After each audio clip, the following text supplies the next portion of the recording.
This archetype spread throughout medieval Europe.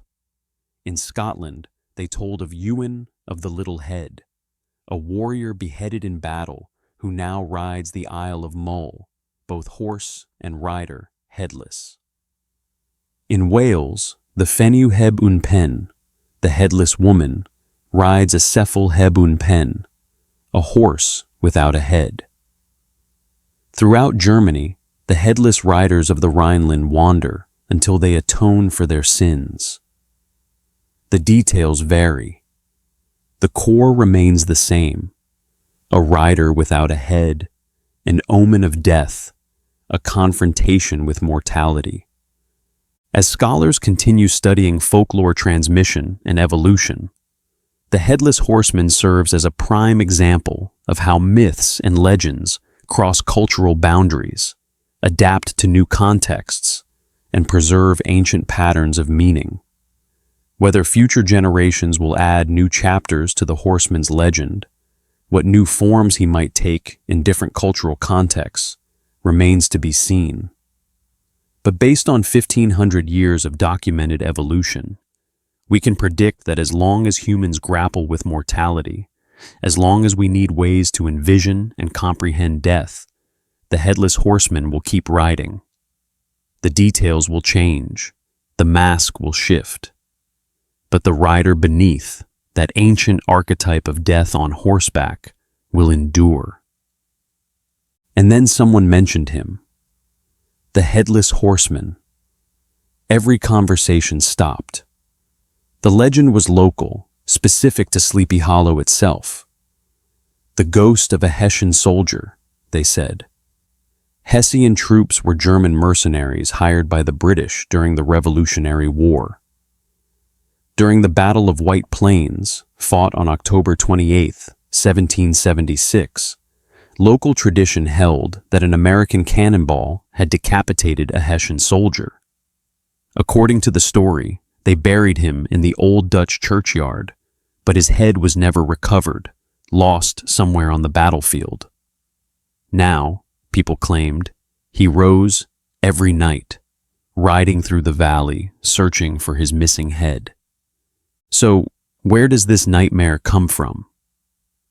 Modern folklore scholars trace the Dullahan legend to Ireland's pre-Christian past, specifically to beliefs about a deity whose worship, according to medieval Christian texts, involved sacrifice. His name was Crom Cruach, also called Crom Dubh. In the ancient Irish language, Crom means bent or crooked, while Cruach might mean bloody or mound, and Dubh means black or dark. The exact translation remains debated among scholars. Irving absorbed all of this during his travels. He read German stories in translation. He heard Scottish tales of phantom riders and Irish legends of death coaches. He realized these weren't foreign superstitions. They were stories that European immigrants had already brought to the New World, being told in Dutch and German communities throughout New York and Pennsylvania. Irving himself had experienced this firsthand. In 1798, when he was just 15, his family had fled Manhattan during a yellow fever outbreak, taking refuge in the countryside near Tarrytown. Irving spent that summer in the Hudson Valley, absorbing Dutch ghost stories. The valley was thick with legends. These figures almost always appear as omens. The Dullahan speaks a name. The wild huntsman sounds his horn. The Green Knight makes an appointment. Death in these stories isn't random chaos. It's fate. It's inevitable. And that represents something psychologists identify as a fundamental human attempt to impose order on the ultimate disorder, our own mortality. By imagining death with rules and warning signs, these stories give people a sense that death can be comprehended, even if it can't be escaped. Among Highland Scots who emigrated to Cape Breton, Nova Scotia, the Headless Horseman tradition traveled with them. Folklorists working in Cape Breton in the 20th century documented beliefs that seeing or hearing a headless rider remained an omen of imminent death within a family. This transmission across the Atlantic shows how folklore adapts to new environments while maintaining core elements. The Highland Scots brought their phantom riders to Canada, where the legends took root in a new landscape but preserved their essential character as death omens. Why does this image persist so powerfully across cultures? Modern psychological analysis suggests several factors. Decapitation violates our fundamental understanding of human form. We're hardwired to recognize faces and read emotion from them. A body without a head becomes inhuman, impossible to empathize with or predict. But the Headless Horseman legends go deeper than body horror. They tap into universal anxiety about death itself. The Headless Horseman also appears at specific liminal times, harvest festivals, the turn of seasons, Halloween. These are what anthropologists call threshold moments, when one state transitions to another. In agricultural societies that watch things die every autumn, that slaughtered animals for winter storage, death was part of the annual cycle. The Headless Horseman, scholars suggest, embodies that agricultural reality, becoming the harvest personified, the reaper who comes whether you're ready or not. The poem follows Gawain's journey to that appointment. When he finally reaches the Green Chapel, the Green Knight tests him with 3 swings of the axe, the third drawing only a nick of blood.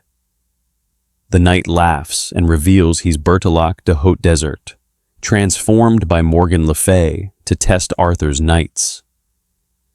Gawain returns to Camelot wearing a green sash as a reminder of both courage and imperfection. This is what Washington Irving inherited when he sat down to write his American ghost story. He didn't create the Headless Horseman. He borrowed him from German folklore, which borrowed from Celtic legend, which transformed from beliefs about ancient deities. Irving's genius was making it local, giving the horseman an American backstory, placing him in a real village where real people could imagine encountering him. The Hessian soldier angle worked because Hessian mercenaries were genuinely feared during the Revolution.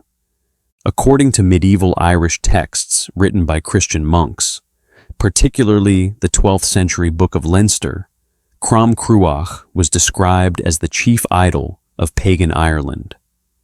These texts, written centuries after Christianization and clearly influenced by biblical accounts of pagan idolatry, claim that Crom's cult image stood on the plane of prostrations, Mag Slecht, in what is now County Cavan. The texts describe the idol as gold, surrounded by 12 stone or bronze figures. They further claim that Crom demanded firstborn children and firstborn livestock as sacrifice, though scholars debate whether this reflects actual pre-Christian practice or Christian propaganda meant to vilify paganism. Welsh folklore contributes its own variations with the Cephal Hebwn Pen, horse without a head, and Fenw Hebwn Pen, headless woman. The legend of Bryn Hall in Llanymodwy tells of a headless horseman that haunted the area until a servant somehow discerned a message from the phantom identifying the location of a buried body. Once the body received proper burial, according to the legend, the haunting ceased. This represents a common folklore pattern where restless spirits can be laid to rest through proper ritual or attention to unfinished business. The Welsh traditions, like the Scottish, emphasize the connection between improper death or burial and supernatural manifestation. This belief shows up in other Celtic legends. The medieval Irish tale Bricriu's Feast, written down sometime before the 12th century, contains what scholars call the beheading game. A stranger arrives at court and issues a challenge. Anyone brave enough can strike him with his axe, on one condition. In a year and a day, that person must return and receive the same blow. 3 warriors accept over 3 nights. Each one beheads the stranger, and each time the stranger picks up his severed head, puts it back on, and walks away. When the year passes, only the hero Ku Chulan has the courage to return. The stranger, revealed as Ku Roi in disguise, swings his axe 3 times but spares Ku Chulan, declaring him the bravest warrior. The head itself, according to accounts collected by folklorists, is grotesque beyond imagining. Thomas Crofton Croker, who compiled Irish folk tales in the 1820s, described it as resembling moldy cheese, with skin stretched tight over the skull. The face wears a permanent grin that splits from ear to ear. The eyes roll constantly in their sockets, able to see for miles in the darkness. Some accounts say the eyes glow like embers. The head speaks only once during each ride. It calls out a name, just one name.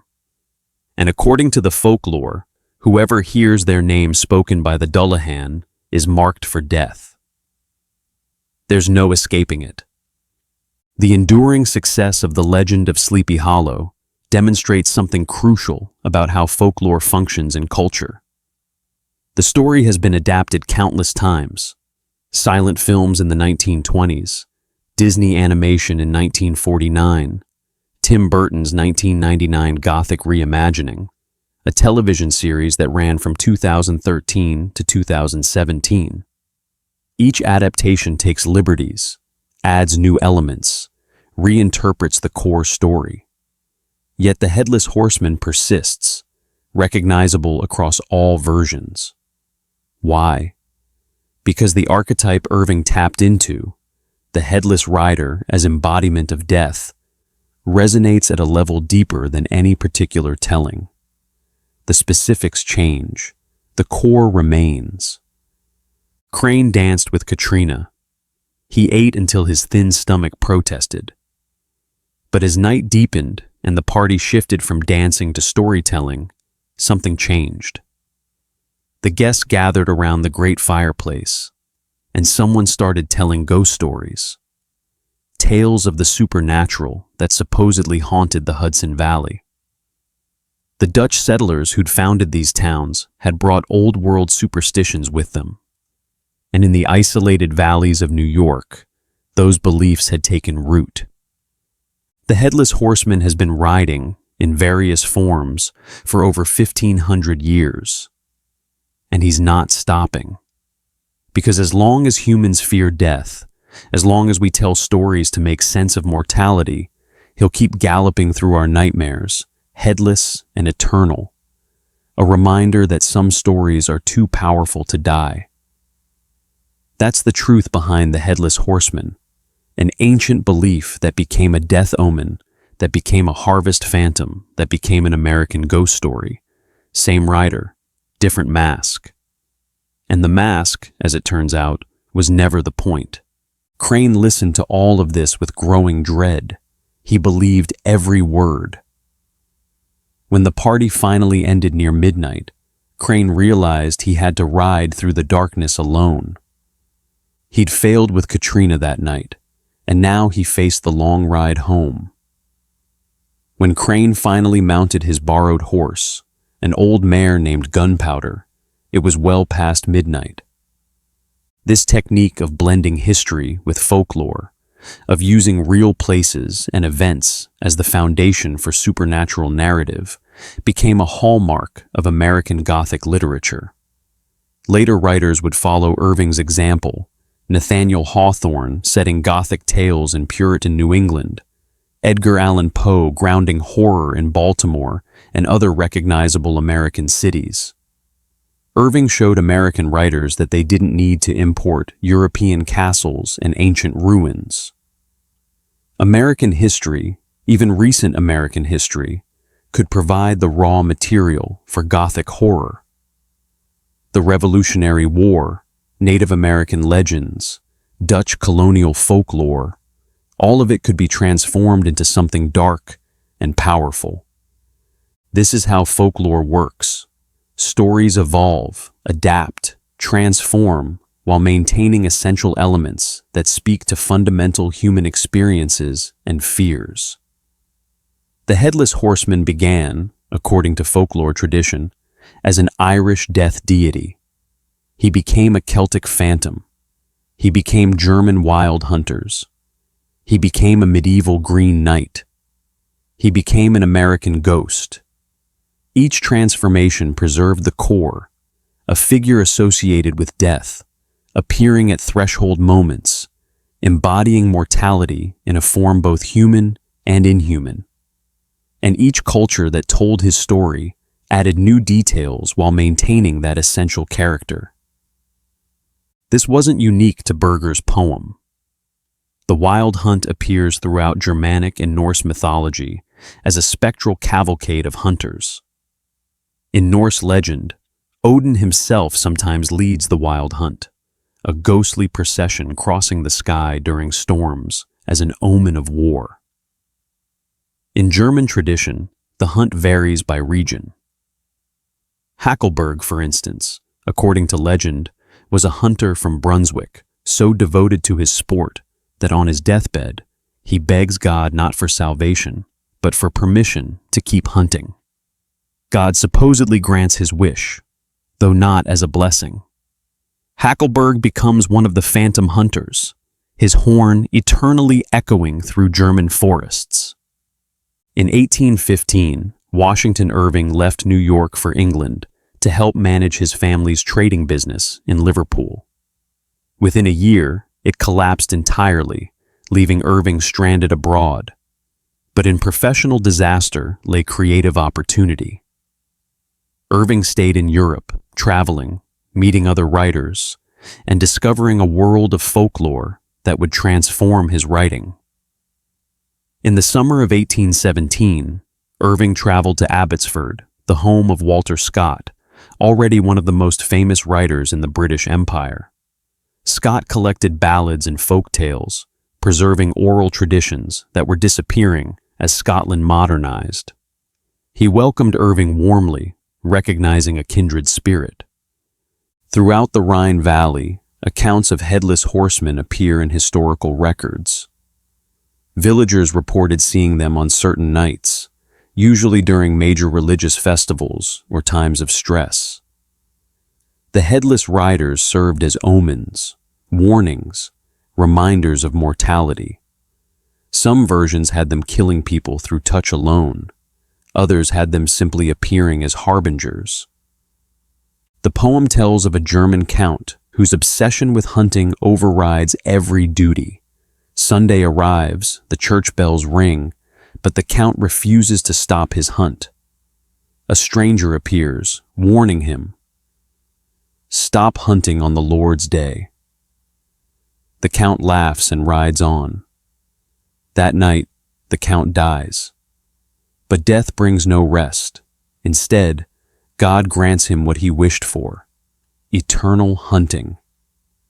The count becomes the wild huntsman, doomed to ride through storms forever, chased by the devil and hellhounds.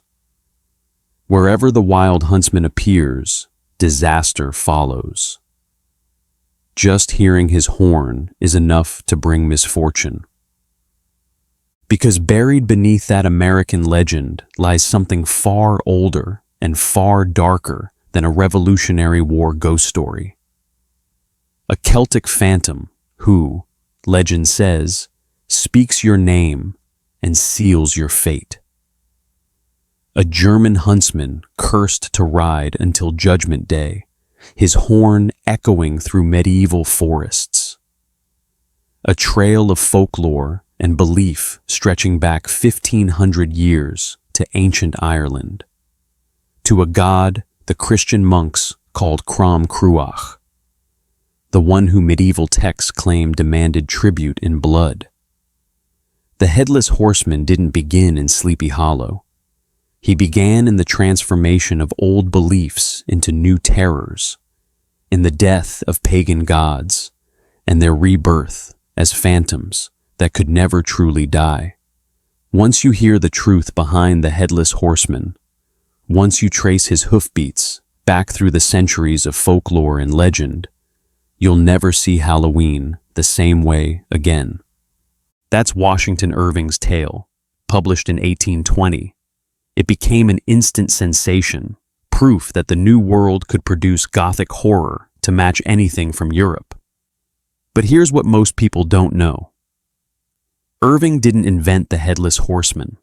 He borrowed him, transplanted him from older soil. To understand where the horseman truly comes from, we need to follow Irving across the Atlantic. The next morning, they found Gunpowder grazing peacefully, still saddled but riderless. Near the bridge, they found Crane's hat, and beside it, smashed into fragments, a pumpkin. But of Ichabod Crane himself, there was no sign. Some said he'd fled in shame after being pranked by Brom Bones. Others claimed they'd seen someone matching his description in New York City years later. But the old Dutch wives who understood such things said Crane had been taken by the Headless Horseman, spirited away to wherever such phantoms drag their victims. The guests traded versions of the story. Brom Bones, grinning, claimed he'd raced the horseman just weeks before. He'd been riding home late from a tavern when he heard hoofbeats behind him. The Headless Horseman gave chase, Brom said, and they thundered through the darkness until they reached the church bridge. The moment Brom's horse touched the bridge, there was a flash of fire, and the horseman vanished. The bridge, Brom said, was sacred ground.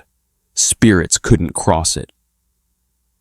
The brothers Grimm collected dozens of stories about phantom hunters and riders. In one tale from Silesia, they describe a headless horseman named Hans Jagen Teufel, who appears to a woman gathering acorns near Dresden. She hears a hunting horn and turns to see a man on a gray horse. He wears a long coat and boots with spurs, but above his collar, there's nothing. The headless rider stops and speaks without a mouth, warning that his life of sin condemned him to this state. Then he rides on into the German darkness. The two men circled each other like wolves, each certain they would ultimately claim her. Then came the autumn of 1790, and Baltus Van Tassel announced a harvest party. A great feast and celebration at the manor house to mark the end of the harvest season. On that night, Crane was certain he would finally declare his intentions and win Katrina's hand. The Van Tassel house glowed with candlelight. Music spilled from the open doors. Inside, tables groaned under platters of food. Musicians played dancing music that got feet tapping and hearts racing.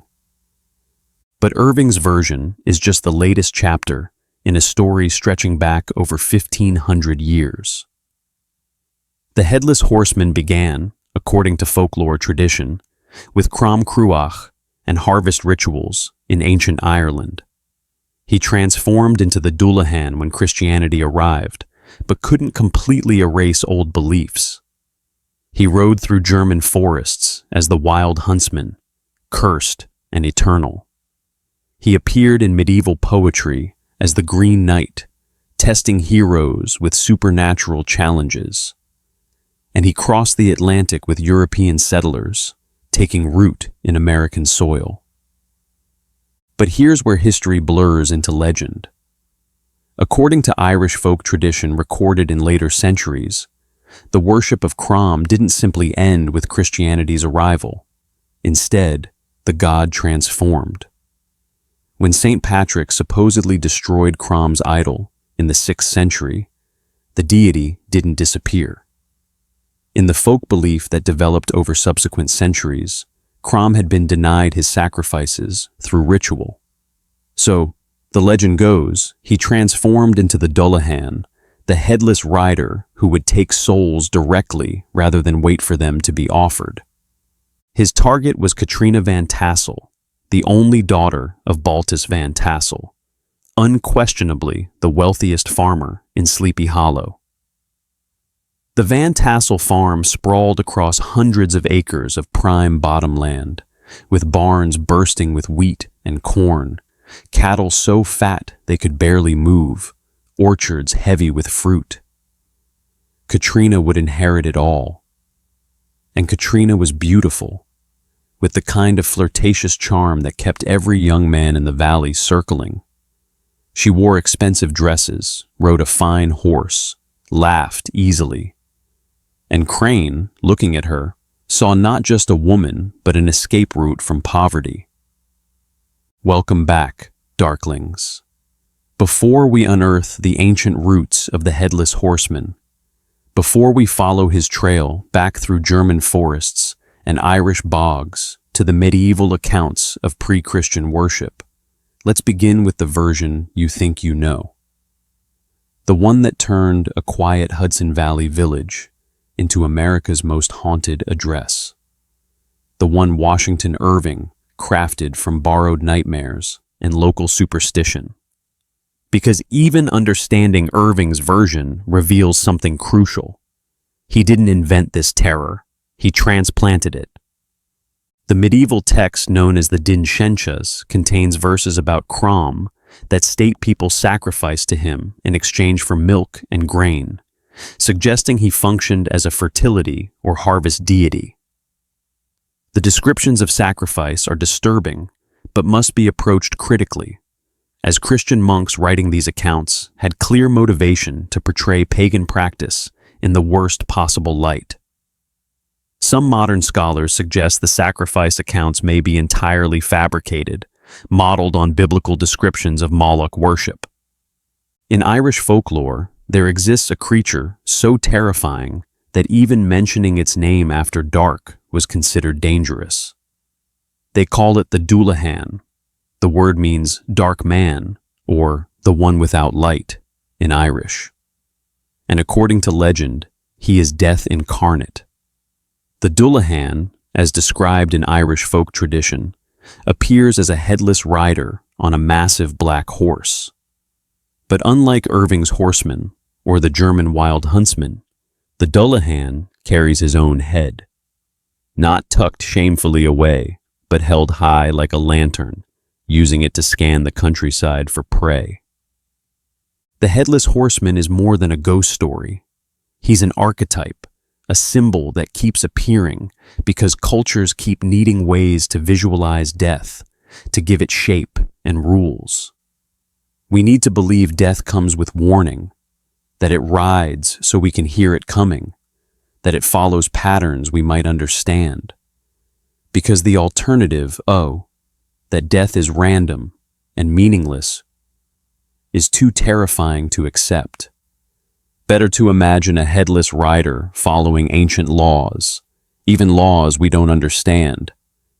When we step back and examine all these traditions together, certain patterns emerge. Headless riders appear across Celtic and Germanic cultures. They're associated with death, either as causes or omens. They often appear at specific times, harvest festivals, feast days, liminal moments in the calendar. They're frequently connected to forests, crossroads, bridges, threshold spaces between one place and another. And they often have specific weaknesses or rules: gold for the Dullahan, the church bridge for Irving's horseman, proper burial for Welsh phantoms. But what if I told you that the Headless Horseman galloped through human imagination long before Irving ever put pen to paper? What if I told you that centuries before a Hessian soldier supposedly rode through Westchester County, Ireland had a far more terrifying rider, one who didn't search for his head because he carried it in his hand, using it as a grotesque lantern to scan the countryside for souls to claim? What if the trail leads even further back, to ancient harvest festivals, where, according to medieval Christian texts, human heads were offered to pagan gods, where sacrifice and decapitation became intertwined in ways that would echo through folklore for over 1,000 years. If you enjoyed uncovering the ancient folklore behind the Headless Horseman, make sure to like this video and subscribe to the Baron's Chronicles for more forgotten legends and the buried truths behind familiar tales. See you in a future video, Darklings. You think you know the story. A school teacher, a midnight ride, and a headless specter hurling a flaming pumpkin through the October darkness. Washington Irving gave us that tale in 1820, and it became America's first ghost story, the nightmare that turns autumn into a season of dread. The Hessian soldier with his head shot off by a cannonball, buried in Sleepy Hollow's churchyard, rising each night to search for what was taken from him. It's the version we all learn, the one told around campfires and carved into jack-o'-lanterns, the ghost that made Sleepy Hollow synonymous with American horror. The beheading game in Celtic and medieval literature served yet another purpose, testing aristocratic virtue and courage. These weren't stories told to peasants about death omens. They were tales for nobles about honor, about keeping one's word even when it means facing death. Sir Gawain accepts the Green Knight's challenge because refusing would dishonor King Arthur's court. Cu Chulainn returns for the return blow because his word and reputation depend on it. These stories reinforce the aristocratic value system where reputation and honor mattered more than life itself. For a medieval knight or Celtic warrior, the beheading game represented an ideal: face death with courage, keep your promises, value honor above safety. So the next time you see a Halloween decoration, remember what you're really looking at, not Irving's invention, not just an American ghost, but something far older. According to folklore tradition, an Irish death deity transformed into a phantom. Celtic beliefs about the sacred power of the severed head, a medieval test of courage disguised as a beheading game, German legends about eternal punishment, a harvest festival's embodiment of the reaper. What's particularly interesting from a scholarly perspective is how the Dullahan legend intersects with documented Celtic practices regarding the head. Archaeological evidence confirms that Celtic peoples across Europe did collect and display human heads. Excavations at Celtic sanctuaries in France have uncovered skulls with holes drilled for display purposes. Classical authors like Diodorus Siculus and Strabo, writing in the 1st century BCE, described how Celts preserved the heads of important enemies in cedar oil and displayed them as trophies. Whether this practice reflected belief that the soul resided in the head, as some scholars argue, or served other cultural purposes like demonstrating martial prowess, remains debated, but the head clearly held special significance. The gold protection element is particularly interesting from an anthropological perspective. Gold represented wealth and status. By making gold the one protection against the Death Rider, the folklore inadvertently revealed social anxiety about class and mortality. The wealthy, who could afford gold, might imagine themselves protected from certain fates. The poor, who couldn't, might see themselves as more vulnerable. Yet the Dullahan legend also contains an egalitarian element. If he calls your name specifically, gold won't save you. Death, in other words, comes for everyone eventually, regardless of wealth. This reflects what scholars call leveling in folklore, where legends remind both rich and poor of their shared mortality. The Green Knight, scholars note, represents something older than Christianity, something that predates the medieval world. He's explicitly green, the color of nature and wildness. His ability to survive decapitation marks him as supernatural, connecting to Celtic beliefs about the power of the head. Scholars have traced the Green Knight directly back to the Irish beheading game in Bricriu's Feast, showing how the story migrated through French Romance before this English poet crafted something new that still carried Celtic origins. This Celtic understanding of heads and decapitation ran deep. Ancient Celts, according to archaeological evidence and classical sources, did collect the heads of enemies after battle and displayed them as trophies. Whether this reflects genuine belief that the soul resided in the head or served other cultural purposes, scholars continue to debate. But the head clearly held special significance in Celtic culture. What we can say with certainty, based on documented sources, is that these legends existed across Europe for centuries before Washington Irving wrote The Legend of Sleepy Hollow. Irving wasn't inventing. He was participating in a long tradition of adapting and localizing folklore. Just as the German poets adapted Celtic beheading games, just as medieval English poets adapted Irish supernatural tales, Irving took European traditions and planted them in American soil. His genius lay not in originality, but in synthesis, in recognizing that these old fears could find new expression in the young American Republic. The story of the Hessian soldier killed at White Plains was already circulating. Local tradition held that during the Battle of White Plains, fought on October 28, 1776, a Hessian soldier had been decapitated by an American cannonball. The battle was real and well documented. General William Howe's British forces, including thousands of Hessian mercenaries, engaged George Washington's Continental Army. Over 300 men died. According to at least one account, General William Heath wrote in his memoirs that he'd witnessed a cannonball decapitate a Hessian soldier. Whether this specific soldier became the basis for the legend, or whether locals retrofitted the story to match Irving's tale after publication, we'll never know for certain. But the elements were there: a real battle, real Hessian soldiers, real deaths, and the old Dutch churchyard where soldiers were buried.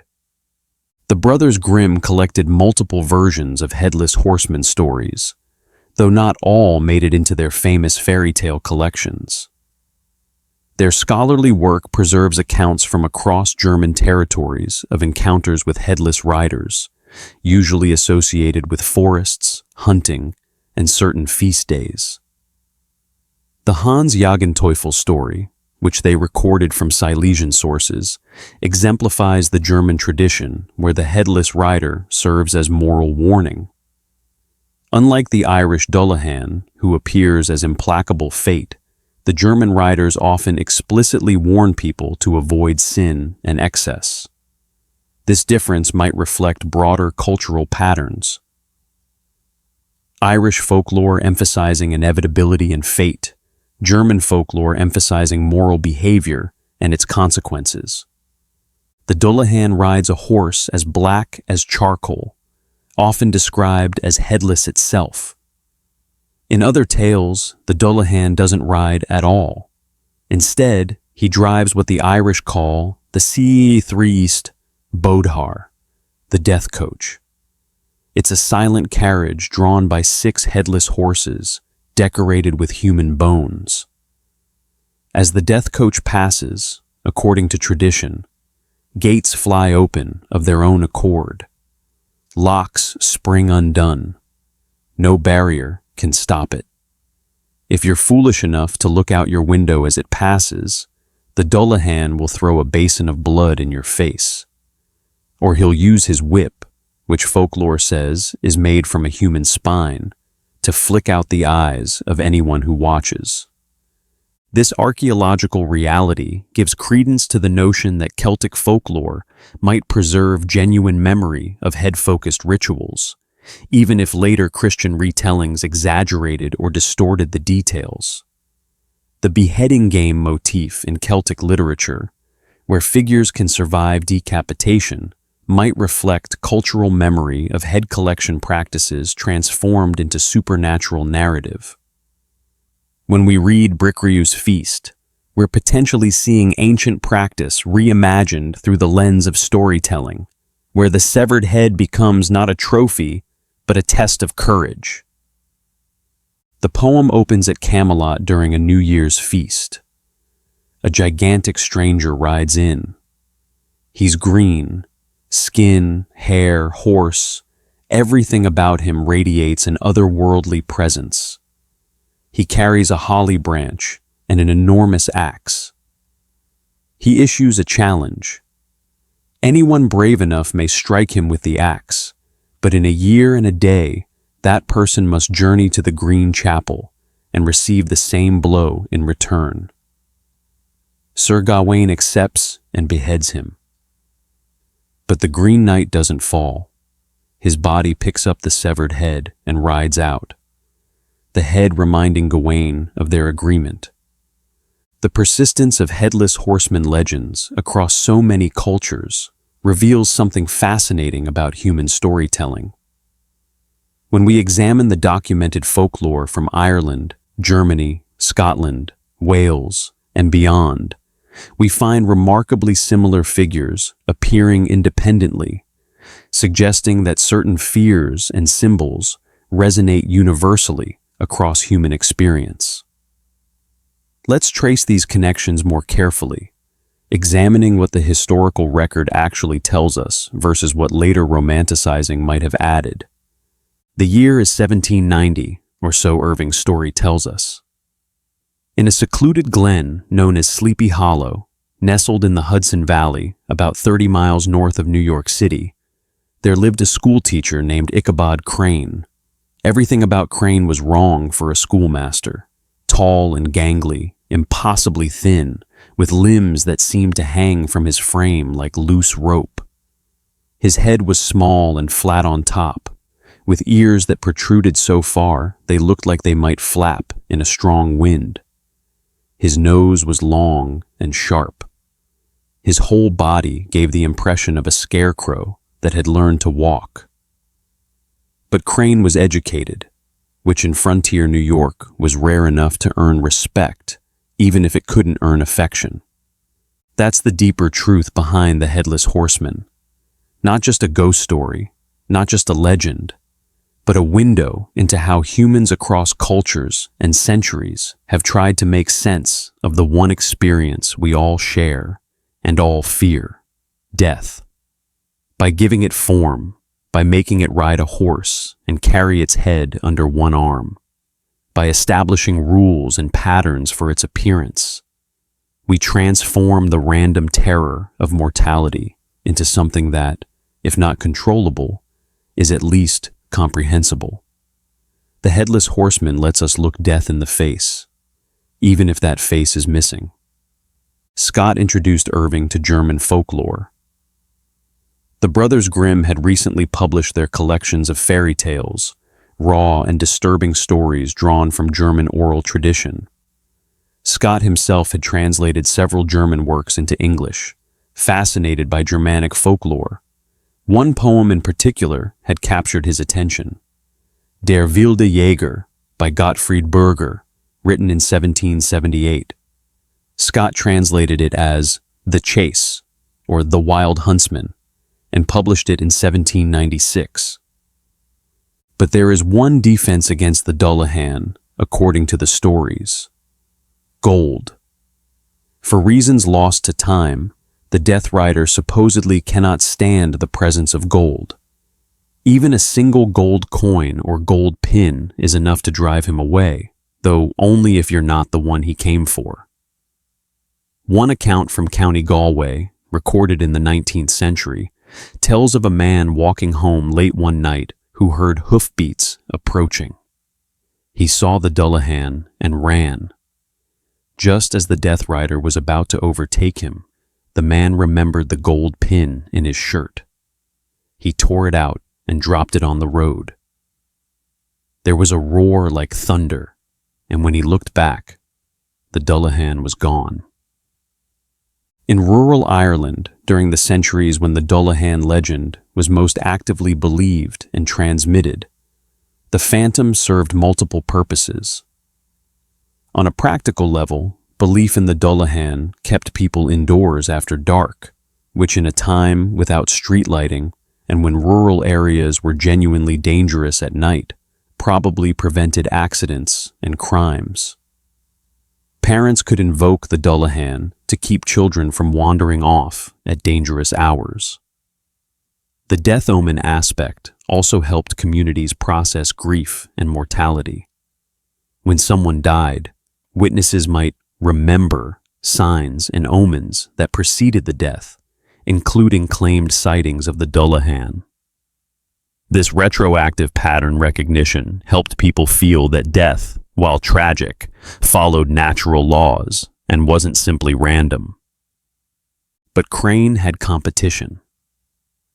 Abraham Van Brunt, known to everyone as Brom Bones, was everything Crane wasn't. Broad-shouldered and strong, with a voice that could boom across a field. Brom was a local hero, famous for his feats of strength and his love of practical jokes.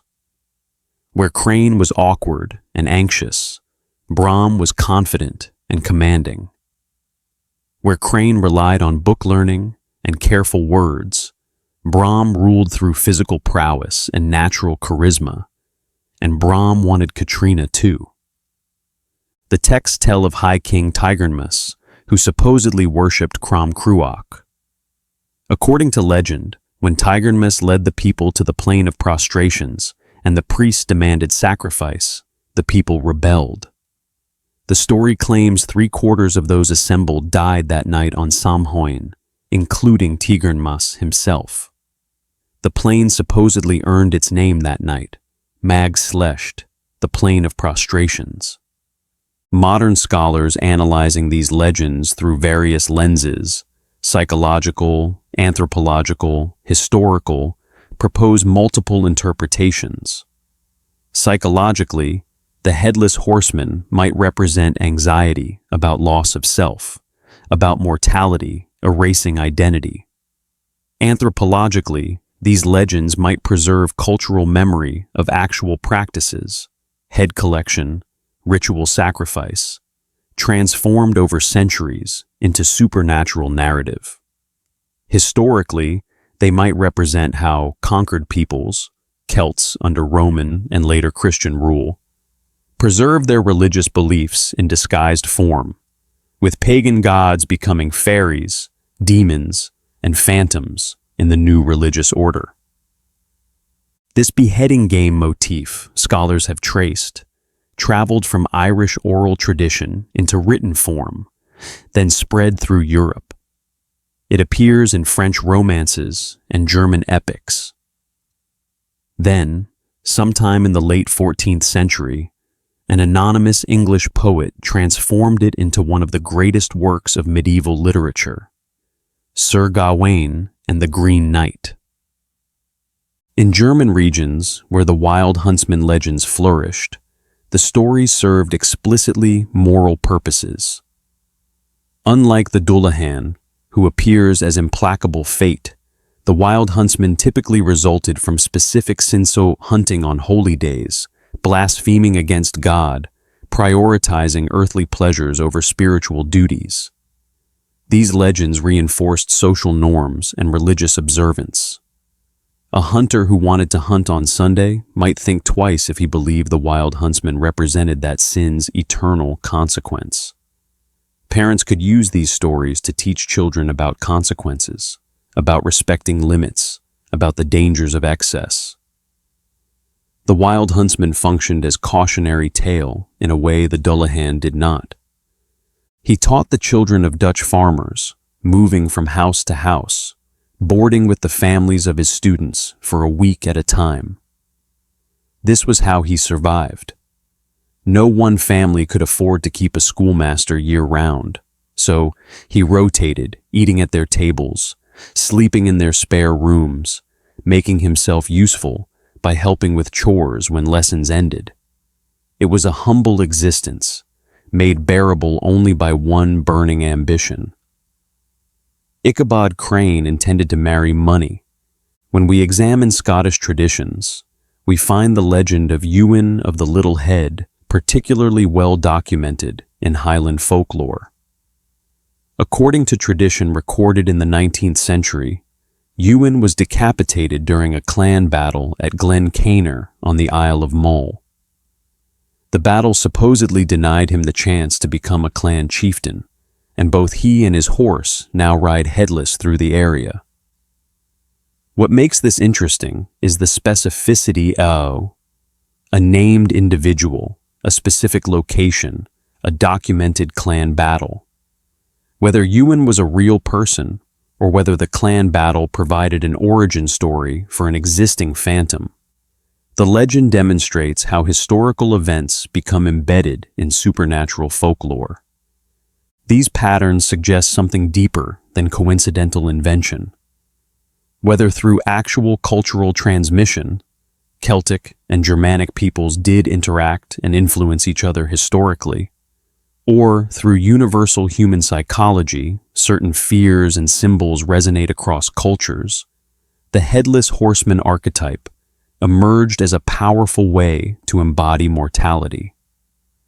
The missing head creates a figure that's recognizably human, yet fundamentally wrong.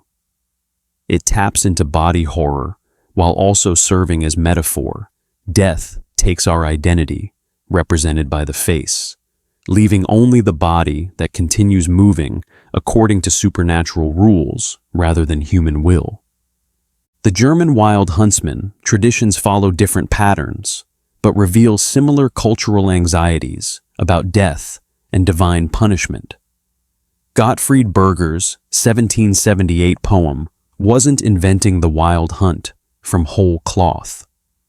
He was adapting legends that already existed throughout German-speaking regions. The wild hunt appears in medieval German sources dating back centuries before Berger.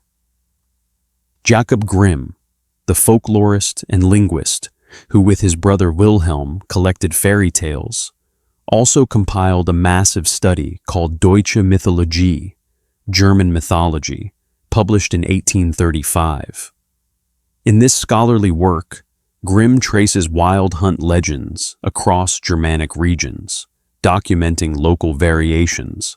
This transformation, scholars note, represents a common pattern in folklore where defeated pagan gods become demonic or supernatural figures in the Christian era. Whether there's any historical truth to this specific transformation, or whether it's a later folk explanation for the Dullahan's existence, remains uncertain. But the connection between Crom and the Dullahan is consistent across Irish folk tradition. The Dullahan appears on Crom Dubh Sunday, the last Sunday in July, associated with harvest. He rides on Samhain, the harvest festival that became Halloween. And according to the folklore, he calls out names and takes souls, continuing the ancient association between death, harvest, and sacrifice. The Hessian soldier angle specifically drew on real American anxieties. Hessian mercenaries were genuinely feared during the Revolutionary War.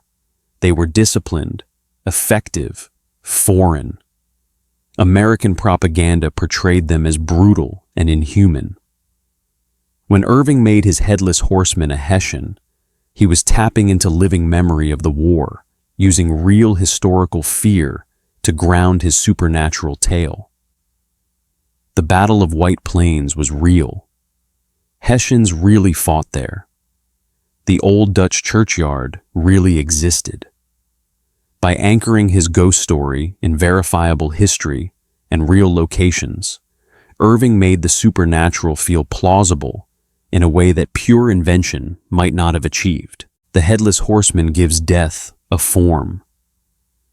Even if that form is missing its head, even if it's rotting and grinning, because a death that follows rules, a death that's been riding through human stories for over 1,000 years, is a death we can comprehend. Maybe not defeat, but comprehend. And sometimes, in the darkest part of the night, comprehension is all we have. In some areas, the wild huntsman was identified with historical figures.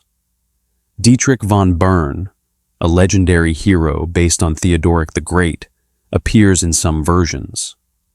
In others, it's Hans von Hackelnberg, a 16th century hunter from Brunswick, whose love of hunting supposedly led to his supernatural transformation. What's striking is how these legends cluster around actual historical figures, suggesting the folk process of transforming real people into supernatural warnings. A hunter who dies while hunting becomes, in folk memory, a hunter doomed to hunt forever. This represents what folklorists call legendization, the transformation of history into supernatural narrative that serves moral or cautionary purposes. Irving took all of this, the German wild huntsman, the local Hessian legend, Dutch ghost stories, and synthesized them into something new. An American Gothic tale that felt both familiar and fresh. But Irving was still borrowing from an even older tradition. Because the Headless Riders of Germany and the Hessian ghost both trace back to Ireland, to a figure so ancient and so terrifying that his legend has survived for over 1,500 years. The Dullahan. And to understand the Dullahan, folklore scholars believe we have to understand the god he may once have been. Before we close, it's worth examining one more crucial aspect of how these legends functioned in their original cultural contexts.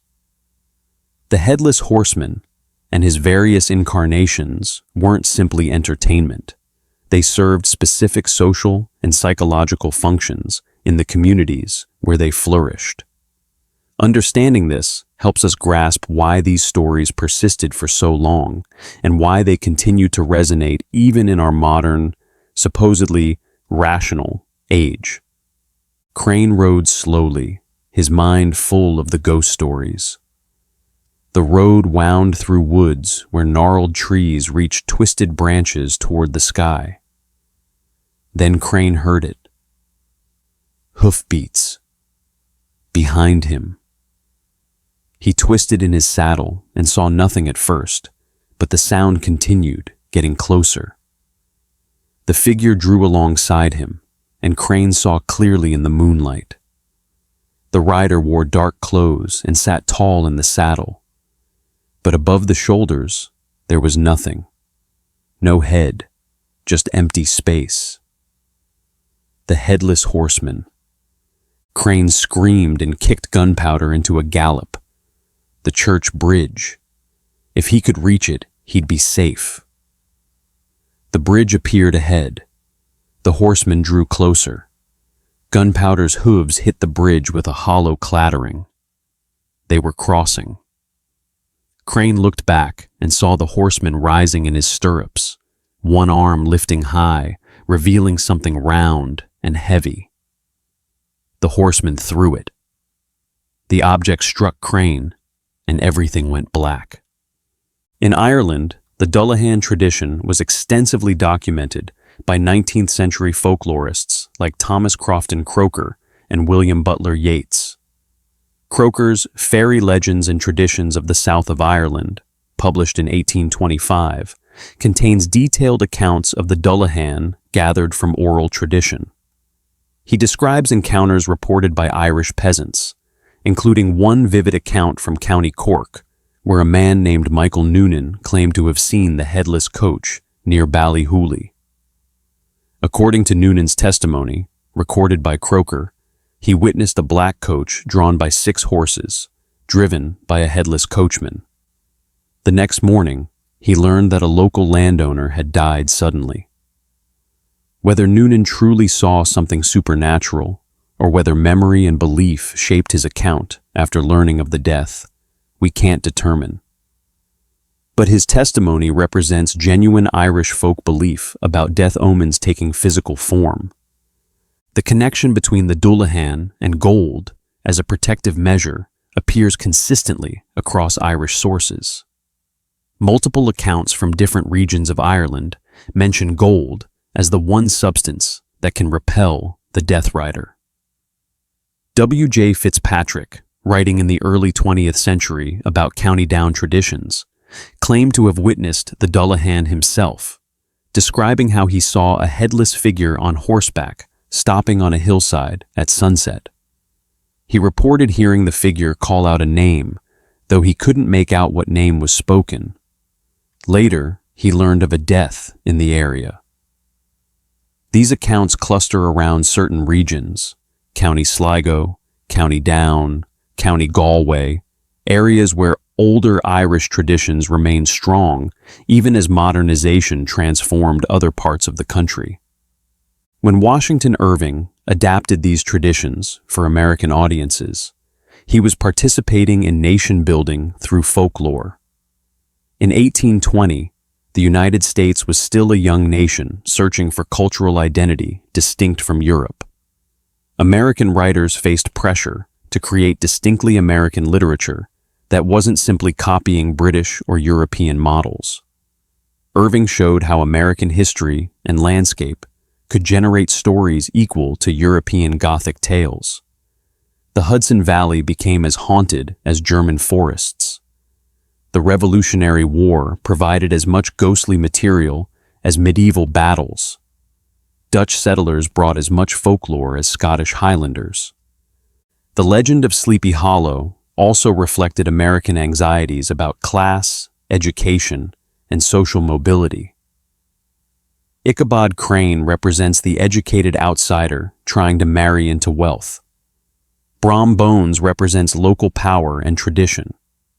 Their competition over Katrina Van Tassel mirrors larger cultural tensions in early America between book learning and practical knowledge, between ambition and acceptance of one's place, between urban sophistication and rural community. The fact that Brom, probably, wins by invoking the Headless Horseman suggests anxiety about how education and book learning might actually be weaknesses in a frontier society where superstition and physical prowess still held power. Irving's own position as an American writer in Europe likely influenced his approach.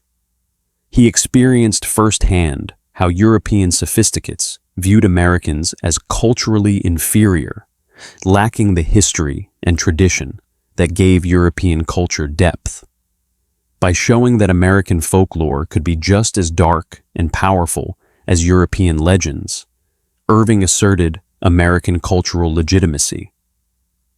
The Headless Horseman became, in a sense, America's answer to European phantoms. Homegrown, but connected to Old World roots, specifically American, yet universally comprehensible. The story's enduring popularity also reflects something about how Americans relate to history and place. Sleepy Hollow exists as both real place and mythical space. You can visit it, walk the same roads Ichabod supposedly rode, see the actual old Dutch church and cemetery. This grounds the supernatural in tangible reality in a way that feels uniquely American. Where European castles might be ruins, distant and historical, Sleepy Hollow is accessible, preserved, continuously inhabited. The supernatural sits next to the everyday, which makes it both more believable and more unsettling. As we move further into the 21st century, the Headless Horseman continues evolving. Modern adaptations place him in new contexts.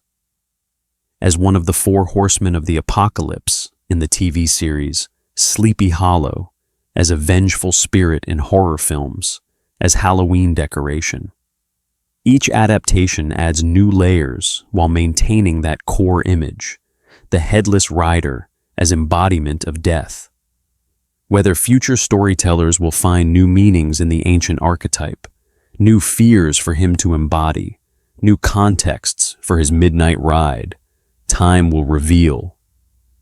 But based on his track record across 15 centuries, betting against the Headless Horseman's continued relevance seems unwise. What the Headless Horseman ultimately teaches us, across all his incarnations and cultural contexts, is that folklore isn't static. It's living, breathing, constantly adapting to new needs while preserving ancient wisdom. The specific details change. Crom Cruach becomes the Dullahan, becomes the wild huntsman, becomes the Green Knight, becomes the Hessian soldier. But the core meaning persists. We need ways to think about death. We need stories that make mortality comprehensible. We need images that let us look at our deepest fear without being paralyzed by it. The Headless Horseman, in all his forms, provides that. He is death, but death with rules, with patterns, with meaning. Not random chaos, but ancient inevitability. And somehow, strangely, that makes death less terrifying. Not absent, not defeated, but faced, acknowledged, incorporated into the stories we tell ourselves about what it means to be human and mortal. That's the final truth behind the Headless Horseman. He's not trying to scare us, not really. He's trying to help us live with fear. By giving death a form, even a headless form, we make it something we can think about, talk about, pass down to our children in stories. We make it part of the human story rather than the ending of it. And in that transformation, we discover something hopeful buried in even the darkest legend. We're not alone in our fear. Every culture, every generation has faced mortality and tried to make sense of it. The Headless Horseman is their gift to us, their way of saying, yes, death comes. Yes, it's frightening. But here's a story that might help you bear it. Here's a rider you can name, even if you can't stop. And in the naming, in the telling, in the preserving and passing on, we become something more than just mortal creatures waiting for the end. We become storytellers, and stories, unlike bodies, can ride forever.